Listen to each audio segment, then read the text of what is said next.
So hello everyone, good morning. So দেখো, ওই দিনকার দেখাইছিলাম যে ঘরের জিনিসপত্র আনছি, কিন্তু কি কি আনছি ওটা দেখাই নেই। তো দেখো, এখানে একটা বেড আনছি, আর মানে টুকটাক জিনিস আনা হয়েছে আর কি। এগুলাই টুকটাক জিনিস আনা হয়েছে ঘরটা ডেকোরেট করার লিগা, পার্টিশন দেওয়ার লিগা।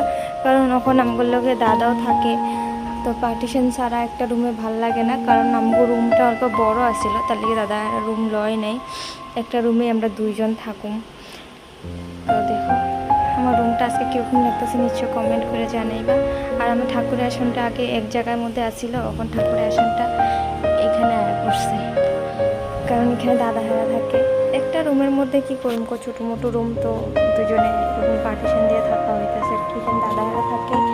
আর এই যে আমার ঠাকুরের আসন রাখা হয়েছে এখানে। এখানে ফ্রিজটা, ফ্যানটাও নতুন কিনছি আমরা।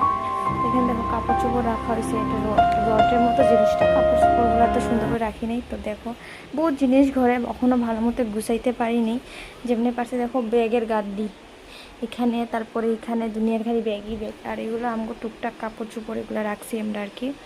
এটা রড, মানে এগুলোর মধ্যে আগে বুক চুক রাখা হইতো, মানে স্কুলে রাখা হয় আর কি বুক চুক।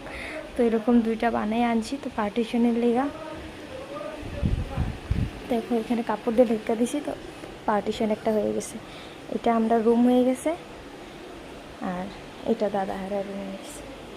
আর দেখো, এখানে আমার কিচেনটার কি দেখবা, ছোটো মোটো কিচেন, ছোটো মোটো মানুষের ছোটো মোটো কিচেন। জায়গাগুলো আমার বহুত ছোটো হয়ে গেছে। দেখো, জায়গার অভাব নেই, এখানে সব ভর্তি। আগে বলে কিছু নাই, দেখো সব ভর্তি। এখানে সব খালি খালি ভর্তি। আমার রুমটা কীরকম লাগছে নিশ্চয় কমেন্ট করে জানাইবা।